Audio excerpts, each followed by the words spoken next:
Welcome, everyone. Welcome to ACS 101. I am excited for tonight. I'm your host, Heidi Varner.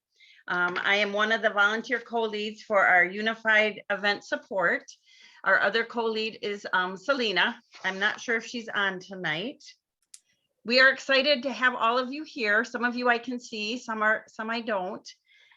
We are going to explore and learn about some of the amazing things our American Cancer Society is able to achieve as a result of all the fundraising that we do, that you do. We couldn't do it without all of you. We have a great lineup of special guests, and we hope by the end of this hour that you will feel much more confident in sharing how our American Cancer Society is utilizing donor dollars. So when someone asks you, where does the money go? What does it do? You'll have some great things in your side pocket to pull out and explain to them why it's so important to join us in the fight and donate. So let's dive right in. If you have questions, drop them in the chat and we will get to them throughout the presentation. And there will be time at the end also.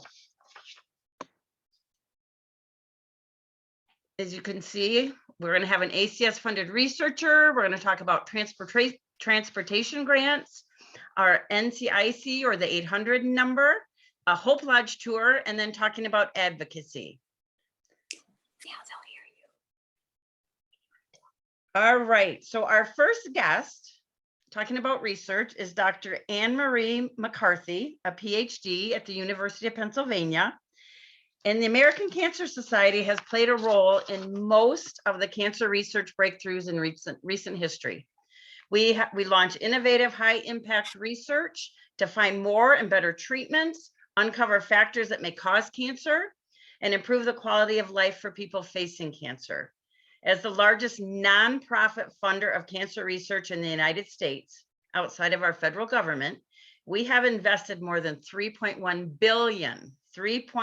billion in cancer research since 1991. Which contributes to the 3.5 million fewer cancer deaths as a result of all of these breakthroughs. Currently, we have more than 400 million invested in multi-year grants at more than 174 institutions nationwide, which span the entire cancer journey from prevention to detection to treatment to survivorship. So we're very excited to welcome one of our grantees tonight, Dr. Anne-Marie McCarthy, and she's joining us from the University of Pennsylvania. She has a 4-year grant from ACS, which we have all helped fund, totaling $729,000, which focuses on a precision medicine approach to breast cancer early detection. Dr. McCarthy, welcome. Thank you, Heidi. Thanks so much for inviting me here. It's really a pleasure and an honor to be here to talk with all of you tonight. So I'm a cancer epidemiologist at the University of Pennsylvania. I think people know epidemiologists more since the pandemic, but it literally means the study of epidemics. And so the epidemic that I study is cancer, and I primarily study breast cancer. So next slide, please. So unfortunately, breast cancer is very common. It's the second leading cause of cancer death among women in the US. There is good news when it comes to breast cancer. Over the past few decades, breast cancer mortality has declined 43%, and our 5-year survival from breast cancer is now around 90%. And a lot of the work that ACS has done over the past decades has helped us to reach those important goals. However, 43,000 women will die of breast cancer in 2022. And if you've been watching the World Series, that's about the same number of people as fit in Citizens Bank Park. Many women are still dying of breast cancer, and we need to keep fighting. And early detection is a key way to improve breast cancer survival. Next slide. So my work's ultimate goal is to inform precision screening. So what does that mean? Precision screening involves using a woman's individual risk to determine when to start screening, how often to get screened, and what type of screening to use. So should I start screening at 40 or 50 or even younger? Should I get screened every year or every 2 years? Is just mammography okay, or should I consider breast ultrasound and breast MRI? I'm working to generate data to help inform these decisions. Next slide. So in order for precision screening to work, we need to be able to predict which women are at highest risk for developing breast cancer. However, we aren't very good at doing that right now. We are learning more and more about breast cancer biology, and it shows us that breast cancer isn't really one disease. There are different types of breast cancers that have different prognosis and different risk factors. So maybe we can get more accurate risk assessment if we try to predict specific types of breast cancer. So the first question I'm trying to answer with my ACS funded research is which women are at highest risk for a poor prognosis breast cancer? Now, we know mammography is a very effective screening strategy, but there's debate about whether every woman needs a mammogram every single year. So the second main question I'm trying to answer is which women are at highest risk of developing an advanced breast cancer despite regular mammography screening? Knowing which women are at high risk for poor prognosis or advanced breast cancer would allow us to offer those women earlier and more frequent screening, and also screening with more sensitive technologies such as breast MRI. Next slide. So my first study funded by the ACS looked at the risk factors for breast cancer subtypes. Breast cancers are classified based on whether they express estrogen receptor, or ER, progesterone receptor, or PR, and HER2 receptor. And so the most common form of breast cancer is estrogen progesterone receptor positive, HER2 negative. There's a subtype of breast cancer called triple negative, and those tumors do not express any of the three markers. Those tumors do not respond to the therapies that target the ER-PR pathway or the HER2 pathway, and so those cancers have poorer prognosis than other cancers. So we did a study to try to figure out what risk factors are associated with these different types of breast cancer. And so we did a very large cohort study of women who had a mammogram from 2006 to 2015. And we identified almost 200,000 women and followed them forward in time, looked at who got breast cancer and who didn't, with a median follow-up of about 6.5 years. We were able to include over 4,000 invasive breast cancer cases, and this was one of the largest studies at the time to look at this question. Next slide, please. So what do we find? So here we see the different subtypes of breast cancer on the columns, and so you can see the most common ER-PR positive, HER2 negative, and this table shows the various risk factors that we looked at. And these are all risk factors that have been associated with breast cancer in the past. And as you can see, because most breast cancers are ER-PR positive, HER2 negative, the risk factors are all very strongly associated with that subtype. However, we saw that the risk factor associations differed across subtypes. And for triple negative, ER-PR positive, HER2 positive, and HER2 positive, these typically defined breast cancer risk factors weren't really so important. One of the most interesting findings that we saw was that Black women were nearly 3 times more likely to develop triple negative breast cancer than white women. And we weren't the first study to identify this, but we were able to look at the risk for Black women, adjusting for all of these known breast cancer risk factors, and they still were 3 times more likely to get triple negative. So that shows us that we need to do more to identify what are the risk factors that are causing this particular type of breast cancer. It was interesting that prior biopsy and atypical hyperplasia were not associated with triple negative. It seems like there might not be an early preclinical phase of triple negative. It might not work in a similar pathway as ER positive disease. We also found that breast density was a risk factor that was associated with all of the subtypes, but it was particularly strong for premenopausal women and triple negative disease. And we also found that triple negative cancers were less likely to be screen detected and more likely to be detected systematically within the screening interval. Next slide, please.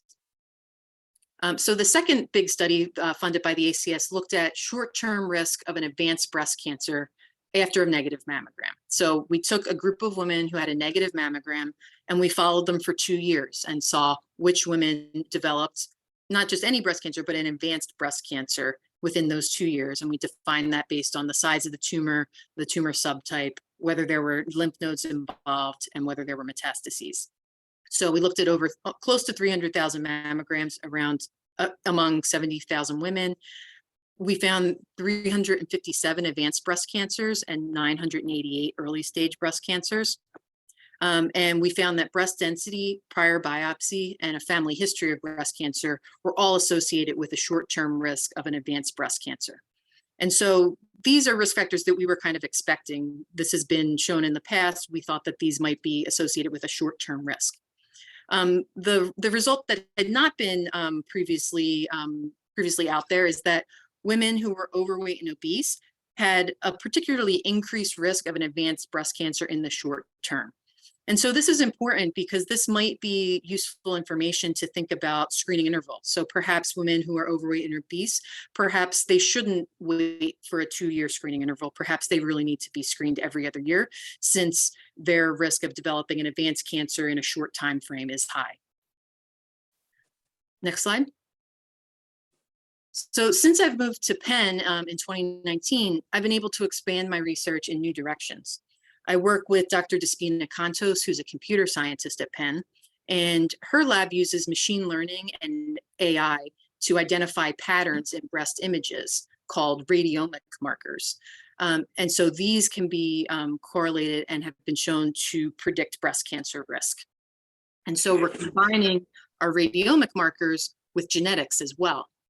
And so you've probably heard of BRCA1 and BRCA2 mutations. Those mutations increase breast cancer risk very drastically, but they're also very rare. However, there's also common genetic variants, which are slight differences in DNA between people that also affect breast cancer risk. However, each variant on its own only increases breast cancer risk a very small amount. And so what's been developed are these scores called polygenic risk scores, and they summarize risk based on hundreds of common genetic variants across the genome. And so they can tell you whether your genetic risk for breast cancer is high, moderate, or low. And so what we're trying to do, what we're working on now, is combining the risk factors that we've learned about in our first two studies with these radiomic markers and with polygenic risk scores to create statistical models that can give women an accurate, individualized risk estimate. And we hope to have that work completed in the coming year. And we hope that giving women more accurate and personalized information about their risk of breast cancer will empower them to make better decisions about breast cancer screening. Next slide. So this is what we're really looking for. We're looking for that high risk group. So in closing, I want to sincerely thank you all for your devotion to the fight against cancer. Like many of you, fighting cancer is personal for me. Cancer has affected my family profoundly. I first learned about breast cancer, or about cancer in general, when I was 5 years old. My cousin Maureen, up in the left corner here, died of ovarian cancer at the age of 24. Out of the 7 kids in my mom's family who you see in the middle, 3 of her sisters died of cancer, all in their early 60s. My mom, on the end here, survived cancer twice. She had colon cancer at age 49, and she battled breast cancer in her 70s. So I understand what cancer does to families, and that powers me and motivates me to do the research that I do. The picture at the bottom is my family now, and I know that my generation will fare better than my mom's because of the progress we've already made. And I'm really hopeful that all the research that ACS funds will make it so cancer is something that my kids' generation won't need to fear. And so I really sincerely thank you so much for all you do to fight cancer and for all the fundraising work that supports my breast cancer research. Please keep up the good work, and go Phillies. Thank you, Dr. McCarthy, and thank you for putting yourself in the fight. I learned a lot tonight, and I find it very interesting, and I feel more at ease about getting my mammograms, knowing that you are doing research to make sure we get the best ones that we need. And I'm sorry for your losses, and just know that we are all in this fight with you together, and we're going to make huge impacts, and we're going to keep raising money so you keep getting funded. Thank you, Heidi. I'm very hopeful. I think this is a really exciting time to do cancer research because we're making a lot of breakthroughs. Good. That's good to hear. That's good to hear. All right. Well, let's move on. Do we have any questions for Dr. McCarthy? You can put it in the chat or come off mute.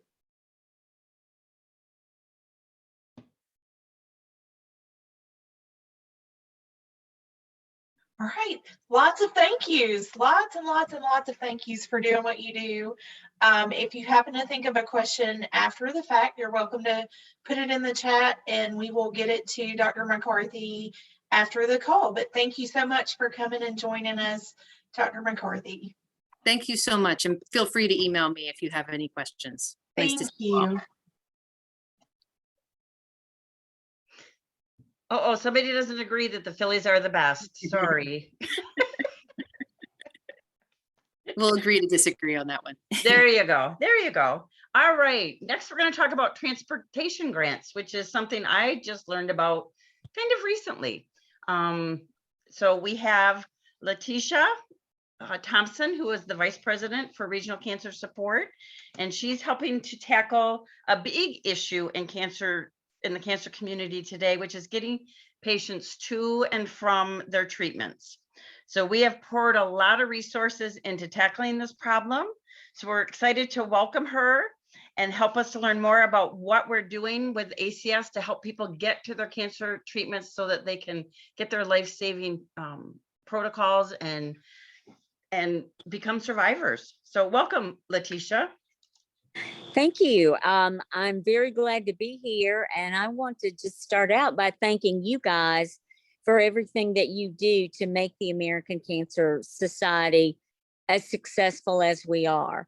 From funding the research to Hope Lodges, which you're going to talk about in a little bit later and take a tour and find out so much about what it means to be able to help cancer patients who are dealing with their treatment journey, with their chemotherapy and radiation and clinical trials, have a home during that. And then also just the research that goes into making everything that we do more impactful, all the way from prevention to early detection and screening, to getting and helping families and cancer persons with cancer get into the right treatment at the right time, helping them through that cancer treatment journey, and certainly creating a world with many more survivors. And for some, cancer is the journey for cancer is end of life care. So across all of those things, the patient support pillar at the American Cancer Society is working with the funds that you raise and the hours that you donate to make sure that across the cancer continuum, we're there for anyone, wherever their cancer journey may be. So many of you, I hope, have heard about a program in the past called Road to Recovery. And Road to Recovery it's always amazing to me realize how old Road to Recovery has gotten, but it's a program that the American Cancer Society actually started about 50 years ago. And through that program, we were able to work with road drivers who are volunteers, and they donate their time and they donate their front seat of their car and their gas, their treasure, their talent, to help cancer patients make it to treatment. Because for anybody who has had that diagnosis of cancer and has heard what it may mean for them in terms of getting to chemotherapy, getting to radiation, with the understanding that if you're going to go through radiation, it can often mean 4 to 7 to 8 weeks of daily treatment. And getting back and forth to that treatment can be a huge barrier for folks, regardless of their ability to pay for it. So Road to Recovery has been an amazing volunteer program, and it worked so well for us in more urban areas where patients have to travel 50 miles or less. But we know that one of the number one reasons that patients call our National Cancer Information Center is because they need help with transportation. They need help getting to and from treatment. And for many of them, cost is a barrier. The ability to pay for gasoline, and certainly we're all dealing with things in times of inflation. If you think about making daily trips to and from your treatment, to and from your radiation, to and from your doctor visits, that represents a pretty significant barrier for many persons with cancer and for their caregivers. I personally have had a dad who went through radiation for head and neck cancer, and I work. And had my husband not been retired and could not be there to help get him back and forth to treatment every day, I think about what kind of issue that would have been for my family. So for many folks, the ability to take off and drive their loved ones or their friends or someone that they know that's going through a cancer journey is just a burden that they don't have the resources to meet. So through the funds that you raise, we have been able over the year of 2021 and now into 2022 to spend approximately over $3 million, which we give out in grants to cancer treatment centers across the country. So why cancer treatment centers and why not directly to patients? We often don't know of the needs that persons who are going through cancer treatment have. Typically, their most frequent point of contact is through their cancer treatment center. And of course, cancer treatment centers are some of the most valuable partners that we have at the American Cancer Society. It's through them that we get referrals when we find out patients need any kind, often of resources, whether it be lodging, transportation, or other volunteer services. So we give out over $3 million a year in grants to cancer treatment centers across the country because that's where the patients are going for their care. And through that program, they have the funds and the resources to be able to help pay for rideshare programs, which many of us know is more like Uber or Lyft, to provide gas cards to patients who need assistance in either paying somebody to bring them to treatment or covering the cost of gas for themselves. And of course, one of the things that's so important about transportation to treatment, as research, like what you've heard Dr. McCarthy talk about earlier, gets better and better, and improvements in cancer treatment get better and better, it gets critically more important that patients make it to those treatments at the appropriate day and the appropriate time. Because at the end of the day, the ability to get to treatment and complete treatment is one of the things that gives a person with cancer the greatest chance that they have of having a successful outcome. So these dollars are a lifeline to persons with cancer and their families, knowing that they've got assistance from the American Cancer Society to help them stretch their scarce resources or be able to get access to transportation when family members can't take off work and take them. This year alone, we are going to be able to help over 14,000 patients receive over 41,000 rides to and from treatment. And we're only able to do that because of the amazing work that you all do. So on behalf of my colleagues and myself, who are always looking for ways to remove barriers to getting to treatment and successful completion of treatment and better outcomes from treatment, we thank you from the bottom of our heart for our ability to do this amazing program.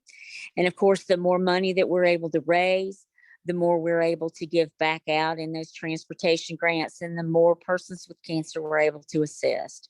So thank you very much for letting me come and tell you more about this program. And I can also tell you that this program is happening in over 200 cancer treatment centers throughout the country. So what you're doing is making a tremendous difference. Thank you so much. Thank you. Does anyone have any questions? I do. Okay. Yes, my question is how does a cancer center sign up for one of those grants? So we have 2 funding cycles a year.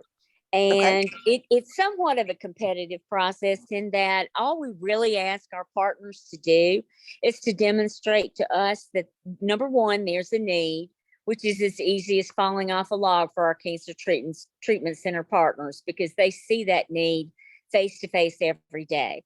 But then the second thing that we ask is to help us get some idea of how much funds they need. And then also, what's their ability to get those funds back out to patients? We don't ever want anything that we do in this process to put barriers in front of our cancer centers and being our partners, but we also want them to sit down and think through it. Literally, we just ask them, come up with a plan, show us there's a need, and come up with a plan. So any cancer treatment center, we do put those notices out twice a year, but any cancer treatment center can contact us. They can either call our National Cancer Information Center, or certainly I'm happy to share my information, but that's pretty much the way that we go about it. And then we look at how much money we have every year to give out. We look at the cancer centers that apply and their ability to get that money in the hands of patients. And then that's how we make the final decisions. So I'd be happy. I think we're going to share our 1-800 number later in the call when you hear about our amazing National Cancer Information Center. But also I'd be glad to share my information. So you see my name on the screen right now. So if you go and you put letitia.thompson@cancer.org, I will be glad to let you know. And those funds are released. Our next granting period is going to be, we'll start notifying cancer treatment centers, because we do notify all of them that these funds are available to apply for.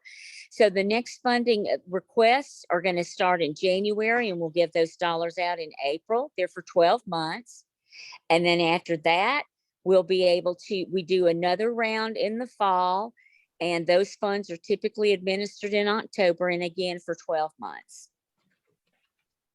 All right, thank you so much. And I see people are answering the questions in the chat, so keep those questions going. Thank you so much for what you do, and thank you for helping us to eliminate the barriers and showing us how important it is for us to make sure we're doing the fundraising and raising as much money as we can so that we can support all of these awesome mission programs. Thank you so much.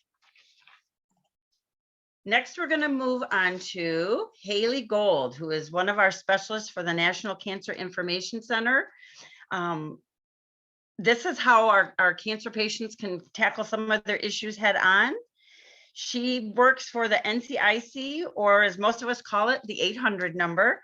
And it's one of our best resources out there that we offer. And it's one of the easiest things that we can share with people as a way to get them help anytime, day or night, 7 days a week, 7 nights a week, 365 days and nights a year. So make sure if you don't have that number in your phone, that you put it in your phone so you have it easy to access.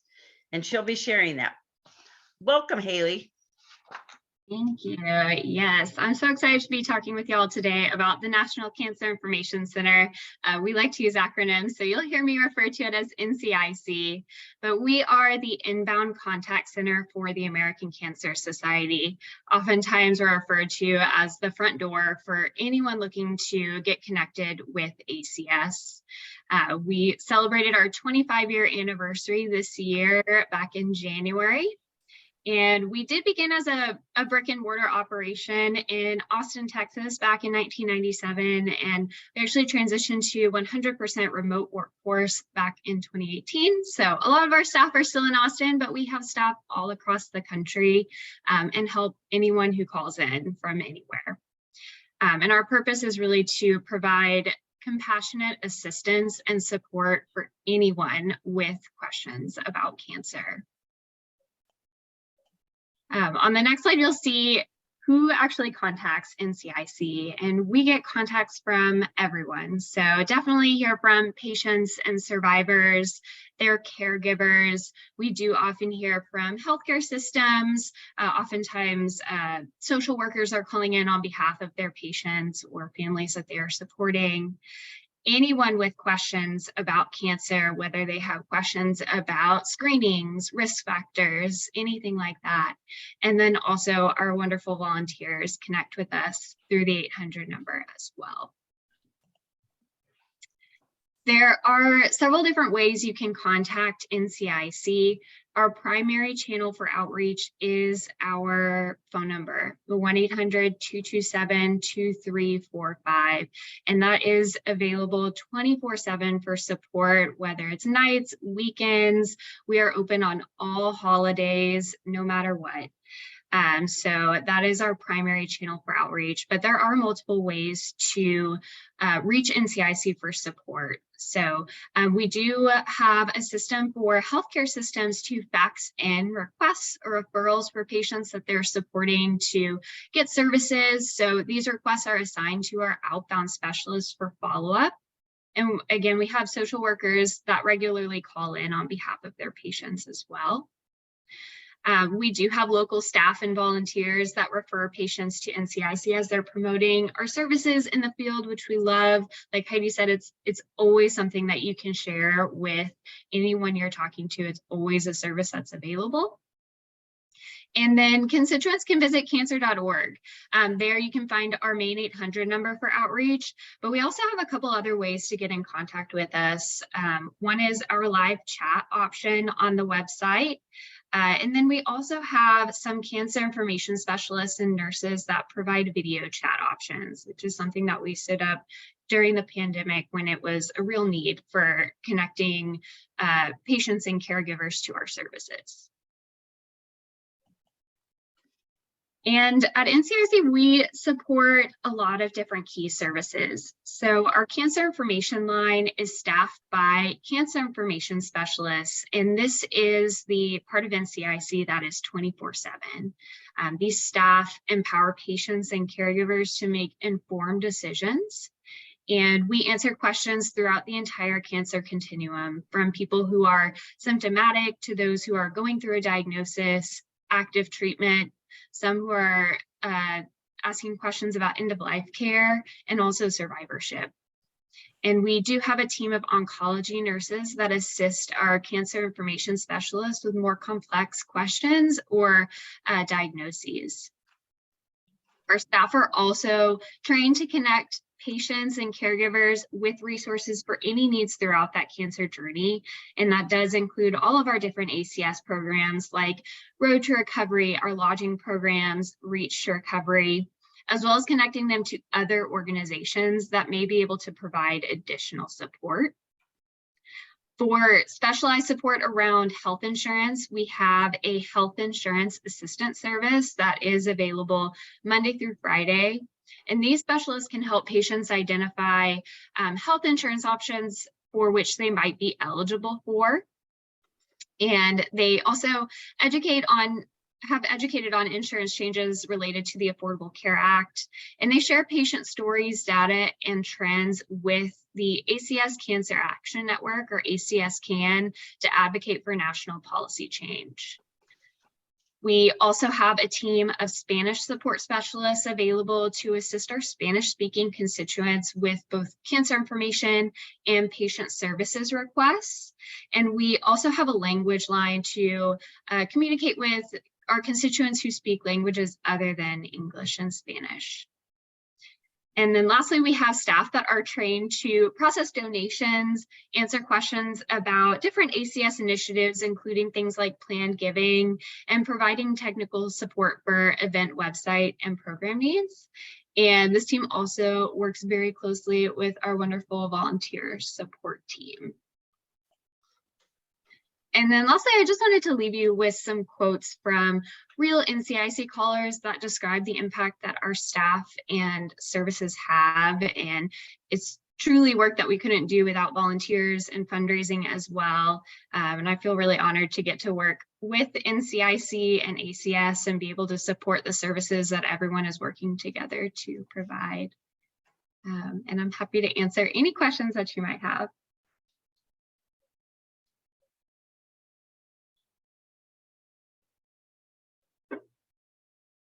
All right, if you have them coming up, make sure you put them in the chat and we'll get back to you. That was amazing. I love the 800 number. I've also done the live chat. There's so many great options out there to get information. I know usually the time I'm calling is late at night because that's when things quiet down and and my mind starts racing. So that's usually when I call to get assistance or to talk to someone.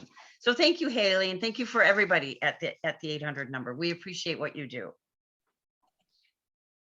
All right, next we're going to move on to our ACS 101 tour, and we're going to go to one of our most valuable resources, the Hope Lodge. So some of you may know what it is, and some of you may not. It's a free place for our patients to stay while they're away from home for treatment. Having to pay for lodging for 1 day or 6 weeks or whatever their treatment is very expensive. So people shouldn't have to forego the latest treatment option because it's too expensive to stay for the duration of it. So the Hope Lodge helps alleviate that cost, but it's so much more than that. So I think by the end of this section, you'll agree that our Hope Lodges where we have them are amazing. So I think some of you have been, I've seen in the chat that some of you have been to a Hope Lodge, but many have not. So you're going to get a virtual tour. Allison Miracle of our UES team was able to take us in and give us a peek. So we're going to see what she saw.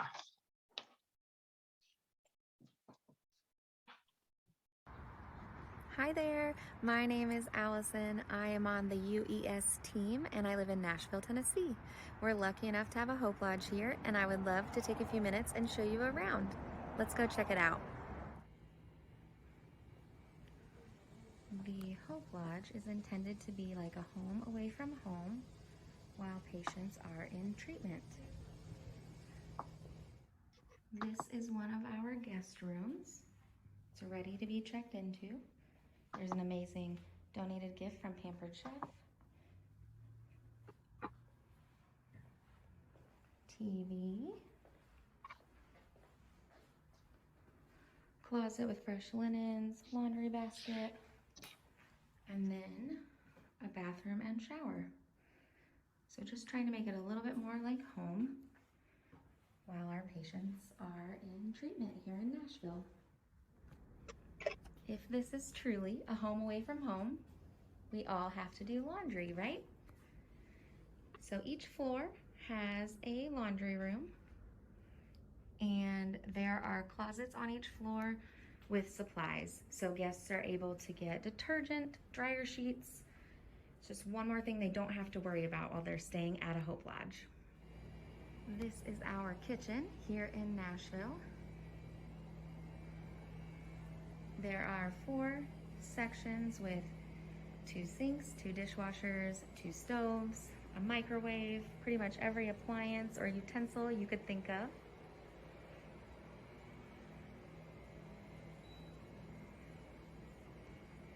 Guests are also given their own bin in the fridge to store their favorite cool items, as well as a dry stock area. There's a nice patio that some of our guests are enjoying right now to get some fresh air.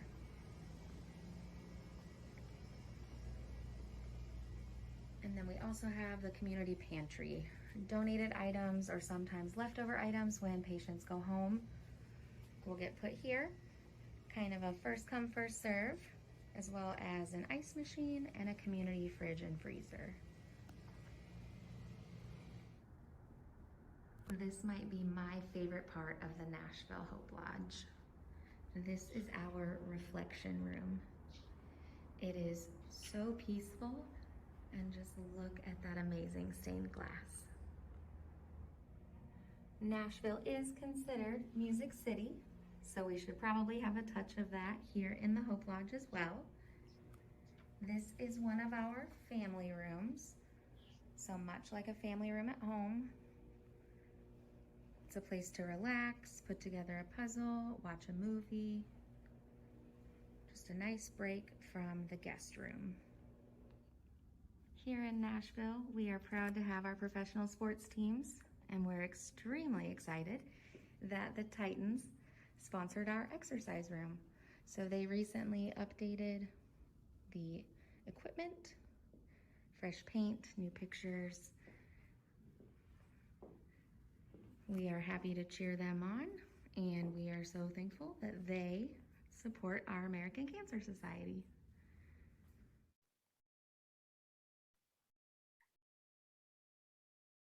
That's a great video, and it makes me want to go back out and start raising more money so we can make sure that these lodges can stay funded, that we can make sure we have them there for patients who need to travel to them. So when you think you're not making a difference, think about everything you're learning tonight, that every dollar you raise is helping all of these services, all of these mission ideas, the research, all of it.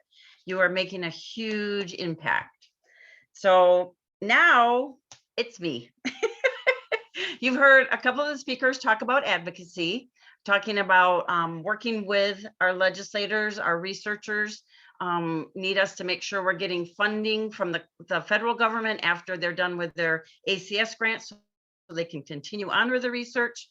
So one of my passions is advocacy. It's the American Cancer Society Cancer Action Network.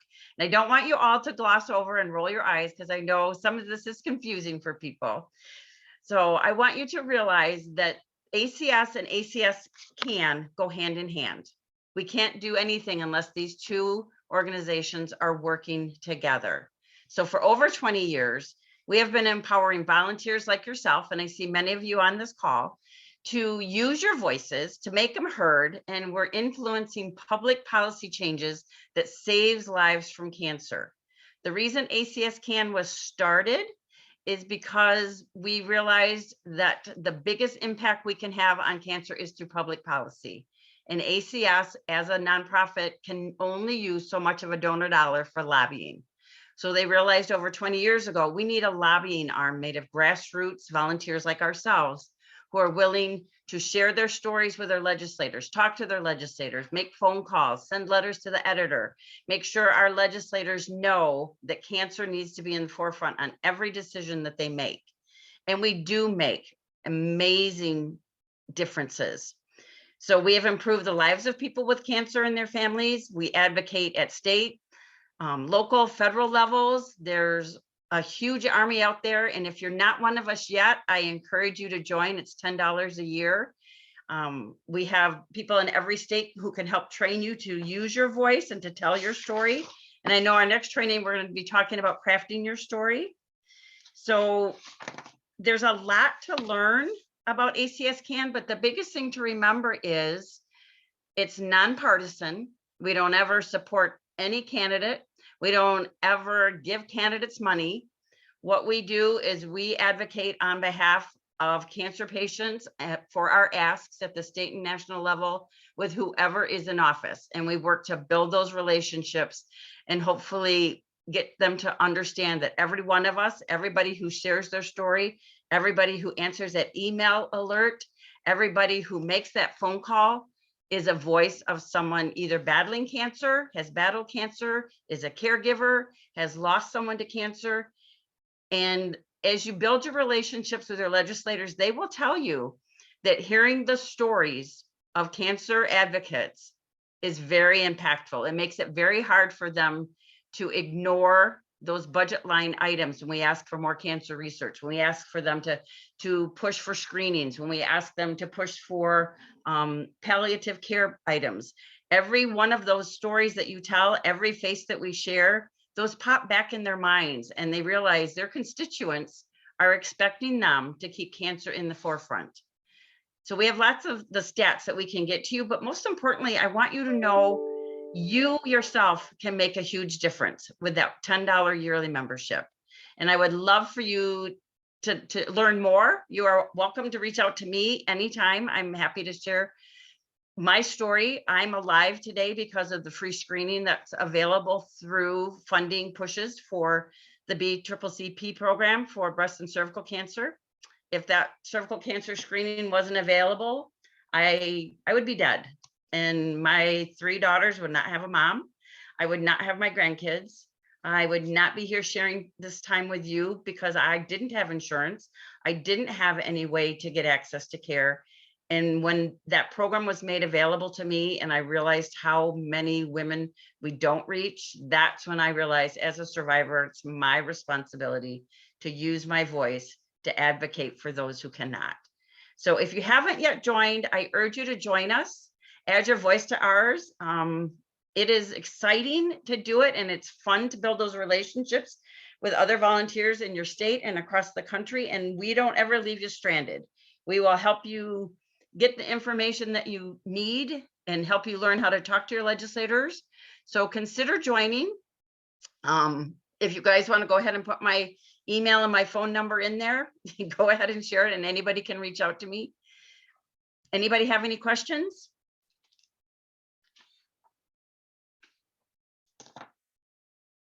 All right.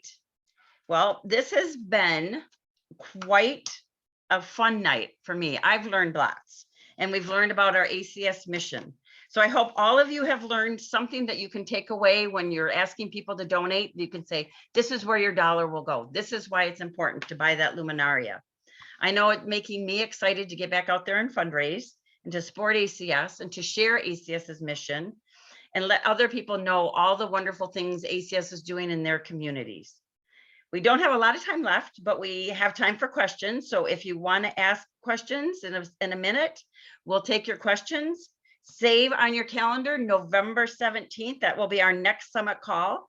And we're going to have a panel of volunteer experts about high impact fundraising. So you're going to want to be sure to come and hear those ideas, which will help you create other ideas to do. And we're also going to talk about how to share your story before you ask for money. So there will also be a recording of this call, and we'll see you in a couple of weeks. But if you have questions, come off mute or put it in the chat, and we have some time to answer some questions.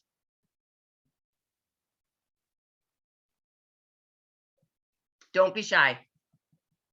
Joy. Yes.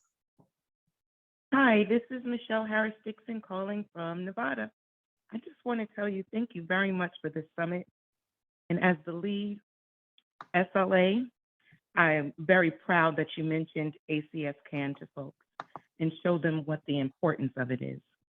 And you can also add that our ask, one of our asks in DC recently was $865 billion. And our ask was answered. So the power of the ask, the power of us collectively, we can make great differences. And I thank you. Thank you so much for sharing that.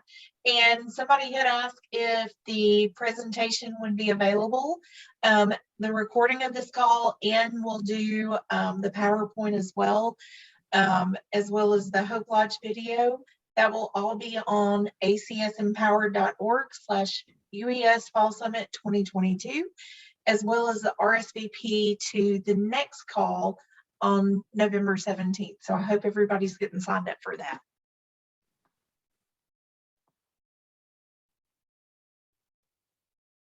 What other questions that can be about anything we talked about tonight?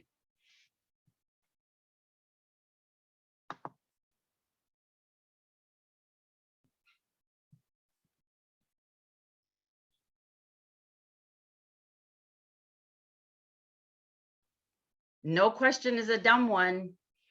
If you have a thought in the back of your head, go ahead and share it. We're all here to learn from each other.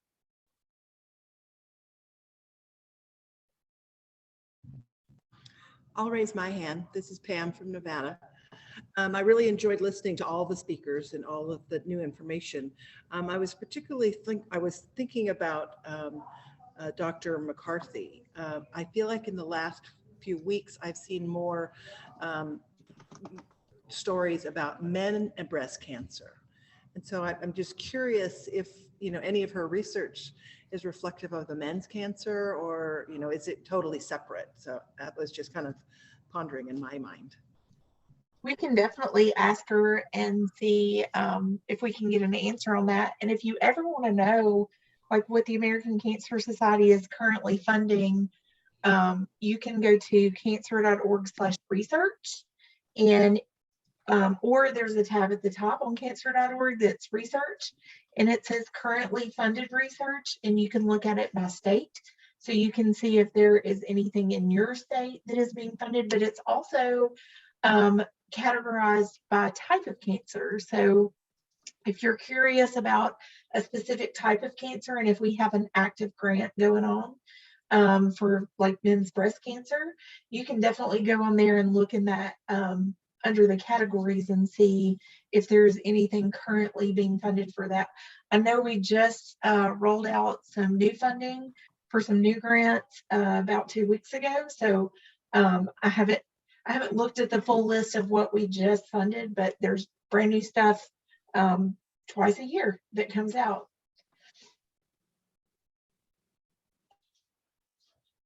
Thank you. I was gonna say for relay events or making strides events, you have the opportunity to become ACS Can Club events or ACS Can Club teams, which means if for a team, if you get 10 or more ACS Can members, you can get recognized as being an ACS Can Club team. And if your event gets 40 or more members, we can get you recognized as an ACS Can Club event. But more importantly, what you're doing is getting more members, more people willing to share their stories with their legislators, to answer action alerts, to help build that grassroots army so that we can effectively impact the public policy that's out there, that all the asks that we make are have some big power behind them, because all of our voices are a huge power.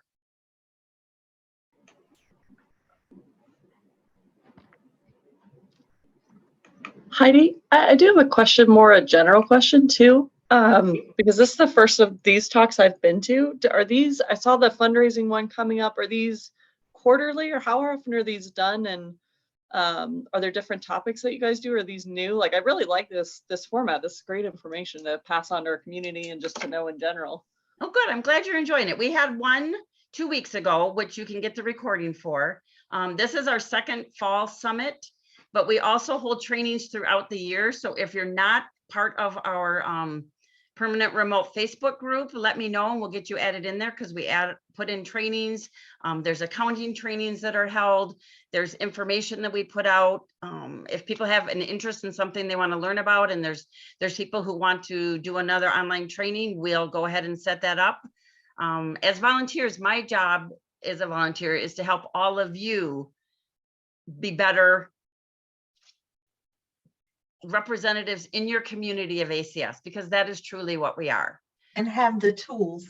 Yes. And I'm glad you asked about that, because actually we are going to be rolling out more of these after the first of the year. So we'll put out some dates early December that'll let you know what the training calendar looks like for the first quarter. We already have plans for a sponsorship workshop, a team and fundraiser, like fundraiser people, not fundraiser ideas, of how to recruit, retain, and recognize those survivor and caregiver recruitment, registration, and also how to, do things at your event for them. And then we'll move into more of like event execution type things. But we do have a training calendar planned for these moving forward. So I'm so glad that you love them.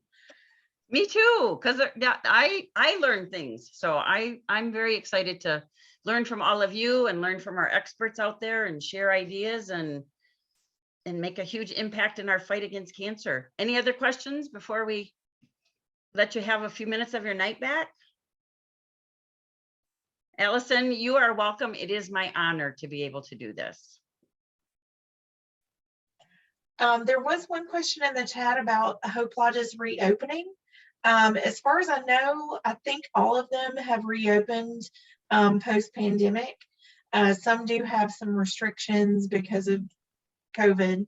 So if there's a specific Hope Lodge that you're wondering about, you can get with your staff partner or any of us, and we can find out that information for you. I know that some of them are even starting to open up to let volunteers back in again, because I know some used to get to go in and cook and things like that. So depending on where you are, depends on what the rules are for that specific lodge. But if you have an interest in one in particular, just let us know and we'll get the information for you. I will say, if you're from Michigan, our Hope Lodge was closed. It was sold. It wasn't a financially sustainable adventure for Michigan. So to save money and to push more money where it really needed to go, we weren't getting the volume of patients that it needed. So they made that really tough decision to close our Hope Lodge. I know it's being used by another medical facility because it does have, all the sanitary floors, but Midland- But we just opened one in Houston, one in Dallas, and one in Oklahoma City is about to open probably next couple of weeks. awesome. I know. So just because what do they say? When one door closes, another one opens. Yes, and in Michigan, we have a lot of, closed and 3 more open. So yeah, we have a lot of hotel partners, and I know like at U of M, they have a Medi Lodge. There are other resources within Yes, Michigan. So if for you are sure, in Michigan, call the 800 number and ask for lodging help. Yep. Awesome. Anything else? All right. Well, thank you all. It's fun getting to know you. I look forward to hearing all of our adventures on our remote page. Be sure you're sharing things that are working well, things you might have questions with. If you are not on our page, I'm on Facebook. It's Heidi Varner. My profile picture is a cancer vote sign. Friend me and I'll friend you and make sure you get invited into our Facebook group, because that's a great place to share ideas and talk to other people who are in our UES world. So Awesome. thank you. Thank you so much. Good night, everybody.